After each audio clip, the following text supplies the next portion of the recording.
Now, I wasn't going to make a video tonight, but I've been looking at this article and it really pisses me off. Now, what article am I talking about? Well, I'm talking about this "It's Time to Stop Using a VPN" article from the New York Times.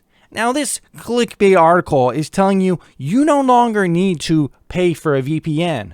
And the basic premise of this article is utter horseshit. And I also find it ironic because if I even try to look at this article, I can't even barely look at it because it's trying to get me to subscribe to a newspaper. How about this, New York Times? It's time to stop paying for an online newspaper. Who wants to do that anymore? Nobody. Nobody's paying for this. Nobody's paying for newspapers. Get your boomer ass out of here! So if we actually take a look at this article written by someone who probably doesn't know anything about VPNs, basically the gist is saying this.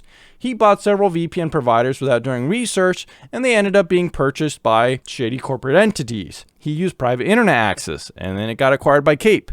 And then he also... Wait a second, does he say he used any other ones? No, I guess he just used PIA, maybe that's it. Well, I hate to break it to you, private internet access was never the most reputable VPN service. It had people like Roger Ver on the advisory board. It was never a reputable VPN, despite being sold to Cape. I mean, the fact that it wasn't a reputable VPN and then sold to Cape kind of made sense. It never was like the cream of the crop like this guy's making it out to be. He goes on to say that, Cape has bought all these VPNs, blah, blah, blah, blah, blah. And they also own VPN review sites like VPN Mentor. Now, that all is very crappy, but I've made videos about that years ago. I mean, look at this video here on my channel where I talk about all this shady stuff going on with VPN providers, and look how many views it has. Nobody really cared then, did they? And that was a long time ago. So basically what this guy comes to the conclusion is, says there are some things that protect users online without needing a VPN. Stuff like HTTPS on websites, stuff like two-factor authentication, which is kind of not really that related to actually online anonymity. It's more like security based with like making sure someone's not going to steal your account, which VPNs don't really have that much relation to. At the end of the day, VPNs are good for giving you privacy online, not so much security.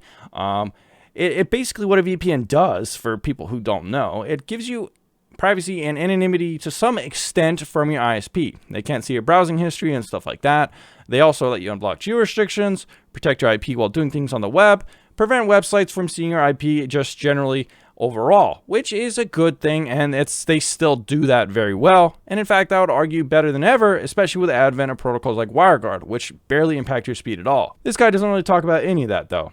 He just goes on to say that instead of trusting some other third-party company, maybe what you should do is set up your own VPN provider by using third-party web cloud services. He recommends setting up your own VPN so that you can only trust yourself when in fact you're actually trusting Amazon Web Services. Amazon, a company that is hailed for its generous privacy for every user. A company that's not setting up a global surveillance agency with its Ring mesh network and robots that can come inside your house. Yes, this is the company you want to set up your own VPN on. Anyways, guys, that was my little rant about this article. I've seen this kind of thing popping up a lot lately, and maybe that's the reason my channel could be getting less views. There's a lot of hit pieces on don't use VPN, full of misinformation, full of, misguided advice on what to use instead of a VPN.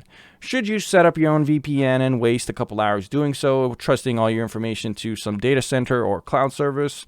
Well, probably not. If you guys want to know which VPN to choose, check out S tier on the VPN tier list. Choose one of those VPNs that truly care about your privacy, offer good prices, and have no ad trackers or anything on the website, are not owned by conglomerate companies like this article talks about.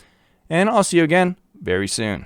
Also, I just wanted to mention, guys, here in the channel, I've never ever recommended a VPN that's been sold out. I've never recommended a VPN that's had major privacy issues, so I do have a little bit of a good track record. Knock on my hand.